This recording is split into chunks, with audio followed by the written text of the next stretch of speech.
Pendant 30 ans, Ivan Kilcher a vécu sous le même vaste ciel d'Alaska, mais la vie qu'il portait était divisée d'une manière que personne n'avait jamais imaginée. Une version de lui se déroulait sous les yeux de millions de téléspectateurs, un homme dont les routines quotidiennes et la force tranquille étaient diffusées saison après saison. L'autre version restait cachée bien plus profondément enfouie sous des couches de temps et de silence comme quelque chose de gelé sous des décennies de neige hivernale. Jusqu'à présent, personne n'avait vu clairement cette seconde vie. Au début de l'hiver 2025, lorsque le premier gel impitoyable s'est installé sur le homestead des Kilcher et que la terre est tombée dans ce calme familier de l'Alaska, quelque chose de subtil s'est produit. Ce n'était pas le genre de moment que les caméras de télévision sont formées à capturer. Il n'y a pas eu de disputes dramatiques au sujet du bétail, pas d'expédition de chasse tendue, pas d'urgence soudaine, nécessitant un instinct de survie rapide. Rien ne s'est passé devant le public qui avait fini par associer la famille à l'univers rude d'Alaska, la dernière frontière. Il n'y a pas eu de bande sonore dramatique en arrière-plan, pas de narrateur guidant les téléspectateurs à travers la tension. Ce qui s'est passé à la place a été plus calme, presque ordinaire. Tout a commencé dans une cuisine qui a été le témoin de décennies de résilience. Le genre de cuisine où les bottes s'entrechoquent sur les planchers en bois après de longues journées dans la neige où l'on se raconte des histoires autour de tasses fumantes tandis que le vent s'agite contre les fenêtres. Ce matin-là, cependant, la pièce contenait quelque chose de différent. Une lettre était posée sur la table, simple sans marque, livrée sans cérémonie. Ivan se tenait debout devant la table en bois usé, les mains encore rugueuses par des années de coupe de bois et de réparation de clôture, fixant l'écriture sur l'enveloppe. C'était une écriture qu'il n'avait pas vue depuis des décennies.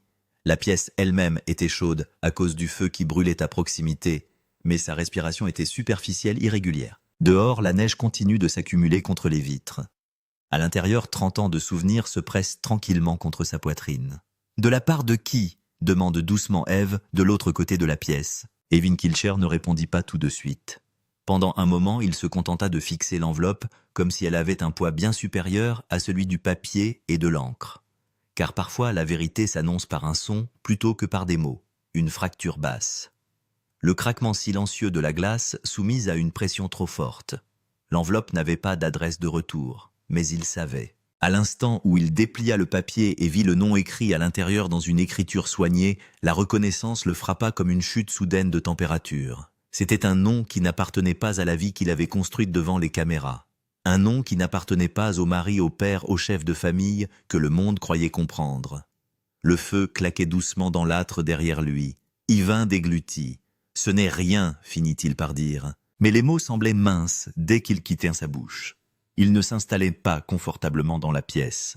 Au contraire, il restait suspendu entre eux, fragile et incertain, comme le givre qui s'accroche à une branche avant qu'elle ne tombe. Ève l'observait tranquillement, non pas avec panique, non pas avec une suspicion immédiate, mais avec l'attention minutieuse de quelqu'un qui a passé des années à apprendre à lire les moindres changements chez l'autre. C'était la façon dont on observe l'horizon en Alaska, avant l'arrivée d'une tempête. Calme en surface, mais conscient que quelque chose est en train de changer. Pendant 3 décennies, Ivan Kilcher est passé maître dans l'art de la survie. Il pouvait construire un abri à partir de terre brute et de bois abattus.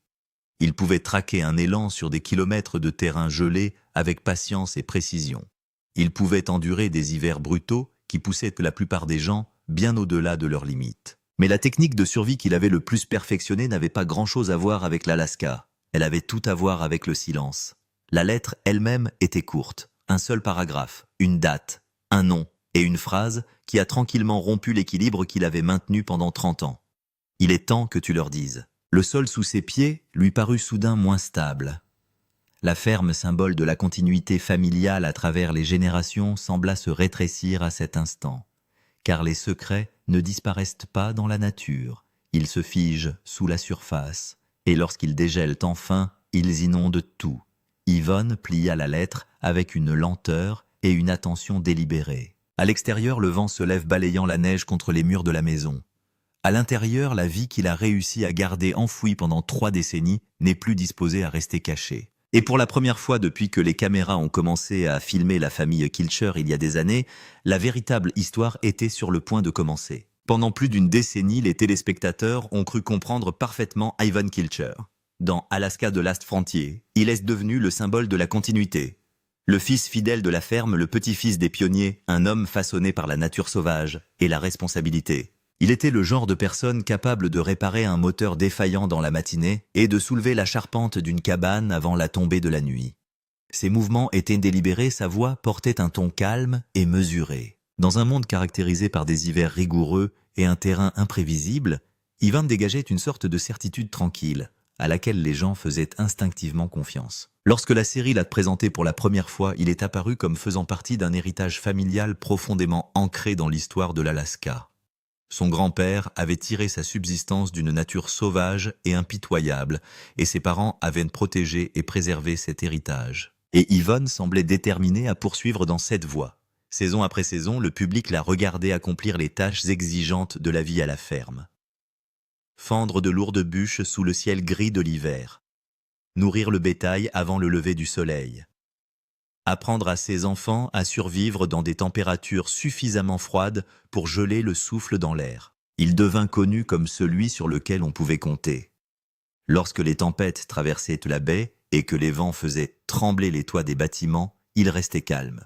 Lorsque les provisions venaient à manquer pendant les longs mois d'hiver, il abordait le problème avec prudence. Lorsque des désaccords surgissaient entre les membres de la famille, sa voix ne s'élevait que rarement au-dessus de la conversation. Au lieu de cela, il écoutait. Souvent adossé tranquillement à une poutre en bois ou à un poteau de clôture, il projetait la présence stable de quelqu'un qui gardait les pieds sur terre. Pour les téléspectateurs, il était comme l'encre qui maintenait la famille stable lorsque les conditions devenaient difficiles. Mais cette image n'est pas apparue par hasard. La narration télévisuelle est rarement le fruit du hasard. Les producteurs s'orientent naturellement vers des rôles de personnages reconnaissables. Le fils robuste, le mari compétent, le père stable. Ivan correspondait presque parfaitement à ce rôle. Il parlait souvent de responsabilité de préservation des traditions familiales, d'assurance que la prochaine génération hériterait non seulement de la terre, mais aussi du savoir. Lorsqu'il parlait de la propriété familiale, il s'agissait moins d'une propriété que d'un membre vivant de la famille elle-même. Il a construit des clôtures suffisamment solides pour survivre à des hivers implacables et élever des granges conçues pour résister à des tempêtes susceptibles d'aplatir des structures plus faibles. Et sans s'en rendre compte, il s'est aussi construit une image de lui qui semblait assez forte pour résister aux doutes. Du moins, c'est ce que tout le monde croyait. Avec le recul, il y a eu des moments qui ont semblé légèrement différents. Ils étaient subtils, faciles à manquer, presque invisibles dans le flux de la vie quotidienne de la série. Parfois, au cours des interviews, lorsque les conversations dérivent vers le passé, son regard change pendant une fraction de seconde. Une pause dure un demi-temps de plus que prévu. Le coin de sa bouche se resserre avant qu'il ne reprenne la parole. Chaque fois que l'histoire de la famille était évoquée, il contribuait à la conversation mais rarement de manière trop approfondie. Au lieu de cela, il redirigeait son attention vers les tâches pratiques qui l'attendaient à l'extérieur, vers les défis du présent, vers le travail. Le travail était un territoire sûr. Le travail exigeait des efforts mais pas d'excavation émotionnelle. La ferme constituait un bouclier parfait pour quelqu'un qui préférait rester occupé plutôt que de réfléchir. Il y avait toujours quelque chose à réparer, à transporter, à réparer ou à préparer avant l'arrivée de l'hiver suivant. Les téléspectateurs ont vu un homme qui s'épanouissait sous la pression. Ce qu'ils n'ont pas vu, c'est le soin qu'il mettait à éviter un tout autre type de pression, la pression personnelle. Ivan et Yves semblaient partager un partenariat authentique et solide. Ensemble, ils ont élevé leurs enfants dans une vie sans excès inutile. Ils ont planté des jardins à la main, discuté des décisions concernant le bétail autour de la table de la cuisine et travaillé côte à côte pour faire face aux exigences de chaque saison. Il y a eu des rires, des désaccords et de la résilience. Pourtant, de temps en temps, au cours de conversations qui semblaient tout à fait ordinaires, Ève le regardait d'une manière particulière. Peut-être lorsque quelqu'un lui posait une question sur les premières années avant l'arrivée de la télévision, ou lorsqu'un commentaire passait sur la vie avant les caméras. Dans ces brefs moments, quelque chose de non dit semblait se déplacer discrètement entre eux. Ce n'était pas de la suspicion, c'était de la distance. Ivan aimait profondément sa famille, ce qui n'avait jamais été mis en doute. Son dévouement à leur égard était visible dans chaque toit réparé et dans chaque réserve de bois de chauffage soigneusement empilée pour l'hiver. Mais l'amour et la transparence ne sont pas toujours la même chose. Il y avait des voyages qu'il effectuait parfois seul. Des voyages tout à fait raisonnables, du moins en apparence. Des courses de ravitaillement, des achats de matériel, des visites prolongées, expliquées par les besoins pratiques liés à l'entretien d'une ferme isolée. En Alaska, voyager fait partie de la survie. Personne n'a remis cela en question. Pourquoi l'aurait-il fait? L'émission elle-même a prospéré grâce à l'authenticité, et cette authenticité a créé un puissant sentiment de confiance. Des millions de téléspectateurs ont eu l'impression de connaître Yvonne personnellement. Ils ont fait confiance à son jugement. Ils avaient confiance en sa constance. Ils croyaient que ce qu'ils voyaient représentait l'image complète de ce qu'il était. Mais les caméras capturent le comportement. Elles ne capturent pas l'omission. Au fil du temps, Yvonne est devenu de plus en plus prudent lors des entretiens. Pas rigide, pas défensif, juste contrôlé. Il a répondu aux questions qui lui ont été posées et seulement aux questions qui lui ont été posées. Il souriait lorsque c'était nécessaire. Il donnait rarement des informations qui n'étaient pas directement liées à la tâche à accomplir. Il veillait à ce que les conversations soient efficaces. Les personnes efficaces n'invitent pas à un examen inutile. Ses frères et sœurs ont parfois révélé davantage leur lutte intérieure. Les réactions émotionnelles ont fait surface. Les frustrations débordent lors des saisons difficiles, mais Yvonne craque rarement. Il absorbe plutôt les tensions qu'il ne les exprime. Cette force suscitait l'admiration. Aujourd'hui, elle semble répéter. 30 ans, c'est long pour rester cohérent. Il faut de la discipline du cloisonnement, une ligne de démarcation si nette entre deux réalités qu'aucune n'empiète sur l'autre. Il a maîtrisé cette division. Lorsque la série est entrée dans les dernières saisons, au début des 2020, une fatigue subtile est apparue chez lui. Pas un épuisement physique, quelque chose de plus profond. Il y a eu des moments où il a semblé distrait lors de conversations qui nécessitaient une vulnérabilité émotionnelle. Lorsque les discussions prenaient une tournure plus personnelle que pratique, il se retirait légèrement. Ce n'était pas dramatique, ce n'était pas explosif, c'était calme. Le silence est plus difficile à détecter. Dans 2024, lors d'un épisode hivernal consacré à la pénurie de ressources, il parlait de pression. Il évoquait les responsabilités qui pesaient sur lui de toutes parts. Les téléspectateurs pensaient qu'il parlait de la terre du bétail, de l'héritage familial. Aujourd'hui, cette déclaration n'a plus le même poids. Des pressions s'exercent de toutes parts. Un homme qui vit une vie publique et une autre privée ne craint pas seulement l'exposition, il craint l'intersection. Il craint le jour où les deux mondes entreront en collision et exigeront d'être reconnus. Yvonne a bâti sa réputation sur l'honnêteté en matière de survie. Il a enseigné aux téléspectateurs qu'en Alaska, le déni peut tout coûter. Ignorer une fissure dans la glace, c'est passer à travers. Ignorer une poutre faible et le toit s'effondre. Mais il a ignoré autre chose, une fracture non pas dans le bois ou la glace, mais dans l'identité. Ses proches l'ont senti avant de le comprendre. Une frontière qui n'a jamais été explicitement définie. Une partie de lui qui est restée inaccessible quel que soit le nombre d'hivers qu'ils ont endurés ensemble. Il était présent, aimant et responsable. Il était aussi divisé. L'homme que tout le monde croyait connaître était réel. C'est ce qui rend cette révélation si troublante. Rien de tout cela n'était une performance. Rien de tout cela n'était une fabrication. Tout cela était incomplet. Et l'incomplétude peut être plus déstabilisante que la tromperie. Parce que maintenant, avec la lettre qui repose dans un tiroir de la cuisine et le passé qui frappe plus fort que jamais, chaque souvenir semblerait examiné.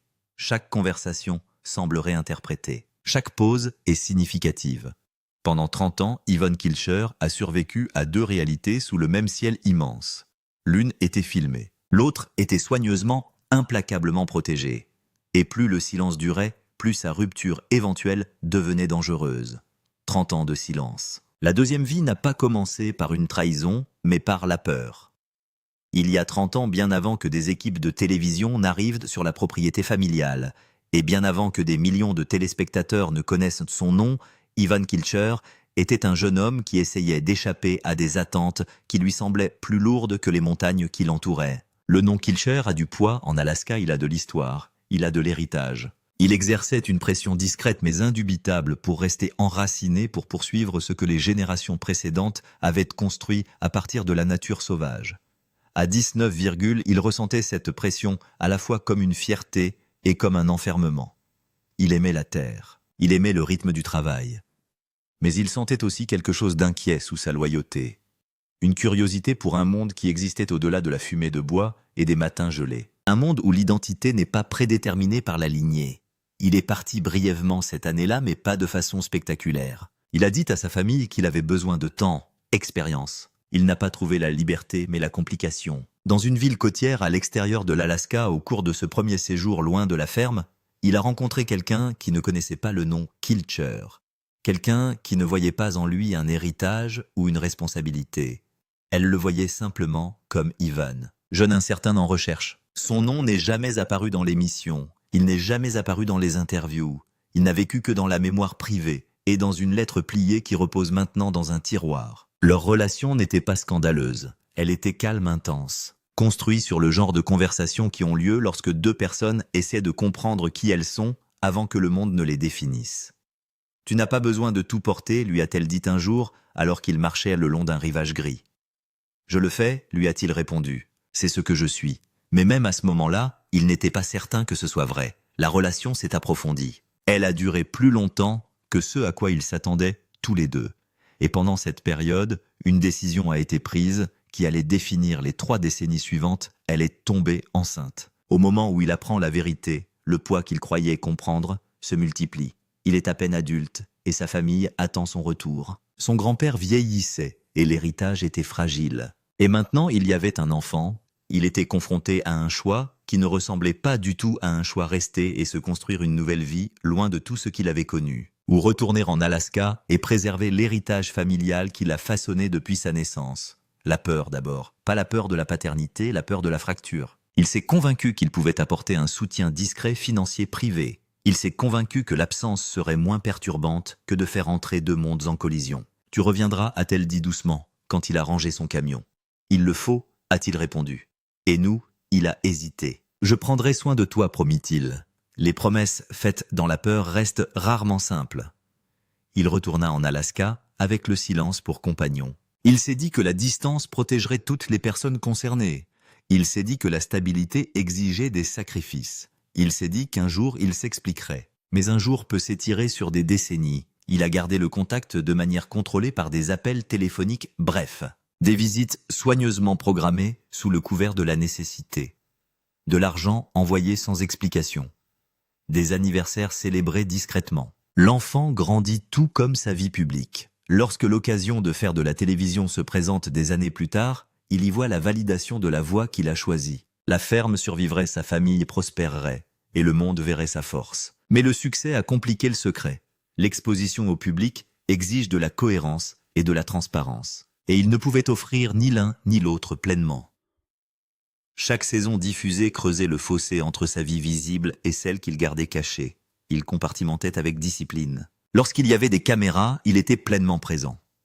Lorsqu'il voyageait vers le sud, sous prétexte de courses de ravitaillement ou d'obligations professionnelles prolongées, il entrait dans l'autre rôle, celui d'un père dont l'existence n'avait pas sa place dans les interviews. Un homme qui a vécu les réunions parents-professeurs et les remises de diplômes sans photo. Le bilan n'a pas été dramatique, au début il a été cumulatif. Les anniversaires manquaient sur la ferme parce qu'il était ailleurs. Les conversations écourtées parce que les calendriers de tournage menaçaient. L'effort de se souvenir des détails qui appartenaient à tel ou tel monde. L'arithmétique mentale du secret. Il aimait les 2 réalités. C'est là toute la tragédie. S'il avait ressenti de l'indifférence à l'égard de l'un ou l'autre, le choix aurait été plus clair. Au lieu de cela, il a ressenti une loyauté partagée. Dans les moments d'intimité, la culpabilité a fait surface. « Tu as l'air fatigué », a dit Yves un soir d'hiver il y a plusieurs années. « C'est le travail », a-t-il répondu. Ce n'était pas tout à fait un mensonge. Le travail de dissimulation est épuisant. Il a justifié son silence par des raisons pratiques. Il s'est dit que révéler la vérité déstabiliserait son mariage. Cela briserait la confiance au sein de la famille. Cela attirerait l'attention du public. Cela transformerait un événement profondément personnel en spectacle. Il croyait protéger tout le monde. Mais une protection fondée sur l'omission se transforme en isolement. L'enfant caché a grandi jusqu'à l'âge adulte sans être reconnu publiquement. Au fil des ans, il y a eu des conversations sur la divulgation des demandes d'honnêteté, des appels à la reconnaissance. « Tu ne peux pas continuer à faire comme si je n'existais pas », a dit le jeune adulte lors d'une conversation difficile au début des 2020. « Je ne fais pas semblant », a insisté Yvan à voix basse. « J'essaie de te protéger. » De quoi il n'avait pas de réponse claire. Du jugement des médias, des retombées familiales. De l'effondrement de l'identité qu'il s'était construite, 30 années de silence l'ont remodelée. Elles l'ont rendu prudent. Cela l'a rendu mesuré. Cela l'a rendu capable de contenir ses émotions. Le personnage stable que les téléspectateurs admiraient n'était pas faux. Il était fortifié. Les hommes fortifiés révèlent rarement leurs fractures. Mais le temps érode même les murs les plus solides. En 2025, la vie cachée exigeait d'être reconnue. Le jeune adulte n'acceptait plus une présence partielle. La femme qui avait fait confiance à ses promesses ne croyait plus que le silence était de la gentillesse. La lettre qui est arrivée en hiver n'était pas une menace, mais une limite. Il est temps de leur dire. Pendant 30 ans, Yvonne Kilcher a vécu dans des vérités parallèles. Un mari et un père dévoués en Alaska, un père dans un autre monde qui existait dans l'ombre. Tous deux réels, tous deux sincères, tous deux incomplets, sans l'autre. Le coût du maintien de la séparation n'était plus supportable. Et lorsque le silence devient plus lourd que la confession, le choix que vous avez évité revient plus fort que jamais. Lorsque la vérité a commencé à fuir, les secrets n'explosent pas d'un seul coup. Ils s'infiltrent. Au printemps de 2025, les premiers signes étaient subtils. Un message transféré au mauvais destinataire. Un commentaire posté dans le cadre d'une obscure discussion en ligne sur les héritages familiaux. Une photographie qui s'est attardée trop longtemps avant d'être supprimée. Rien de flagrant, rien d'indéniable. Mais c'est suffisant. La vie cachée qui avait survécu pendant 3 décennies grâce à la discipline et à la distance a commencé à se glisser dans les marges de la vie visible. Tout a commencé avec un producteur. Lors d'un appel de routine concernant un bloc de tournage à venir, une question a été posée avec désinvolture. Nous avons besoin de clarifier les dates de voyage pour cet été. Il y a des engagements qui se chevauchent. Ivan a marqué une pause plus longue que d'habitude. Quels engagements se chevauchent, a-t-il demandé avec précaution. Il y a une cérémonie de remise de diplôme dans l'Oregon dont nous avons été informés par une tierce personne. Le producteur a répondu « Est-ce que c'est de la famille tierce personne ?» La phrase a atterri comme une fissure dans la glace. Il a donné une explication contrôlée. Un parent éloigné, une situation compliquée. Rien qui ne vaille la peine d'ajuster la narration de la série. Mais le mot narration pèse lourd car la série a toujours présenté les cultures comme un écosystème confiné. Les conflits existaient, mais ils étaient internes. Désaccords sur le bétail, conflits sur l'utilisation des terres. Les différences générationnelles sur la modernisation. L'idée qu'une branche entière de l'histoire personnelle existait en dehors de cet écosystème menaçait plus que la réputation, elle menaçait la cohésion. La première confrontation à la maison a lieu 2 semaines plus tard. Ève n'élève pas la voix, elle le fait rarement. Elle a simplement posé un courriel imprimé sur la table de la cuisine.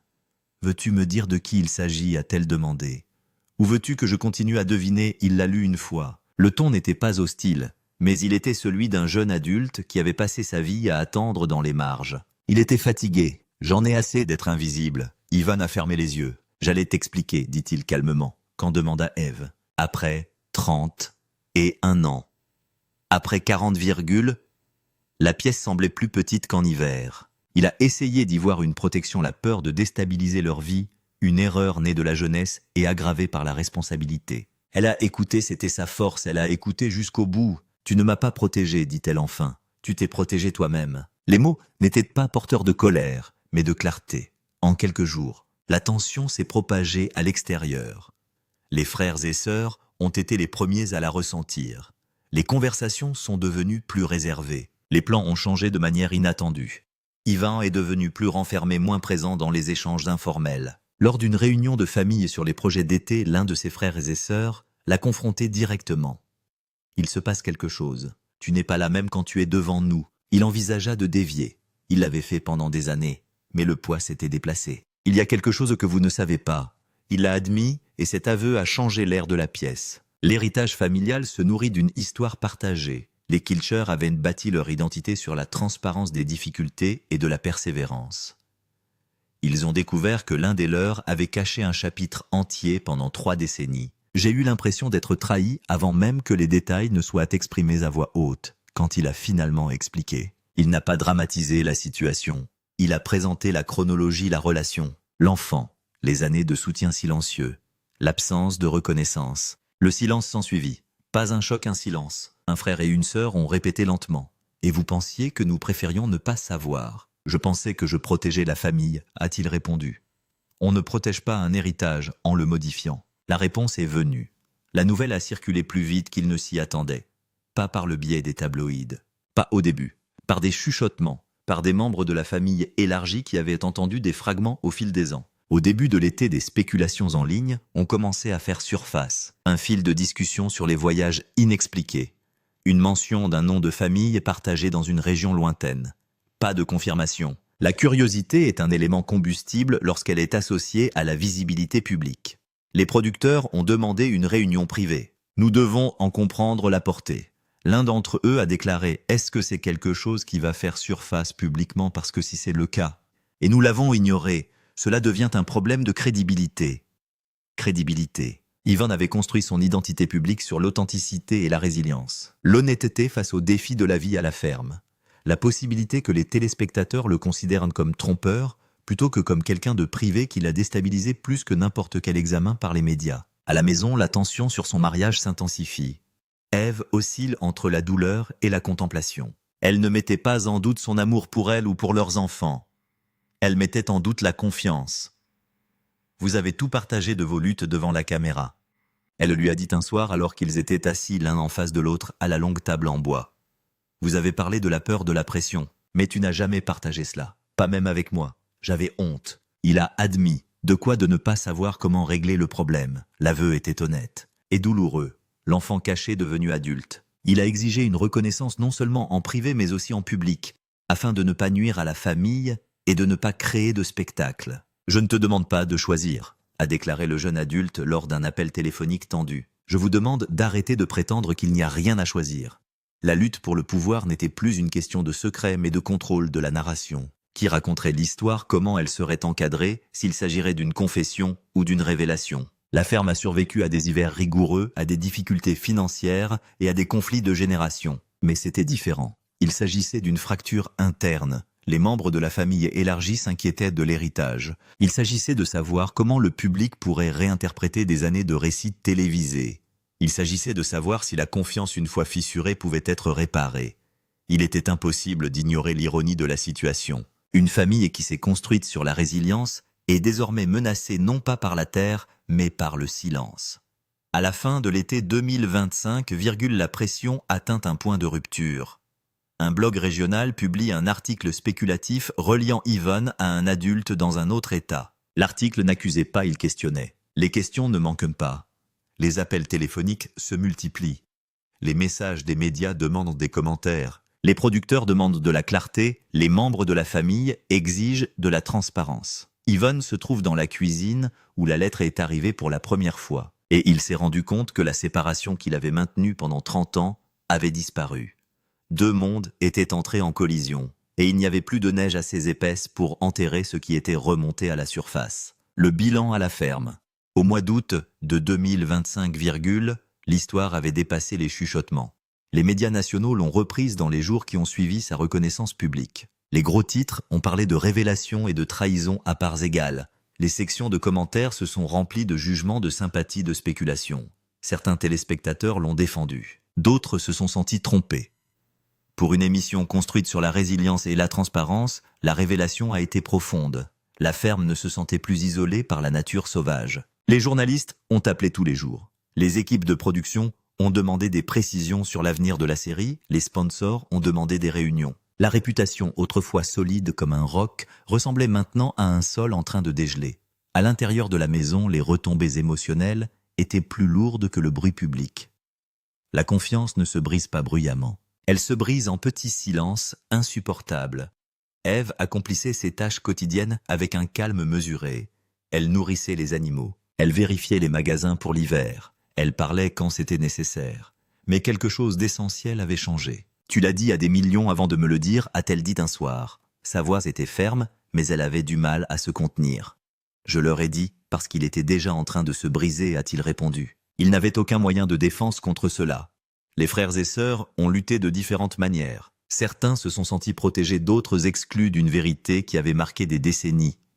Les réunions de famille sont devenues tendues. Les conversations sur les saisons à venir étaient empreintes de tensions et de préoccupations pratiques.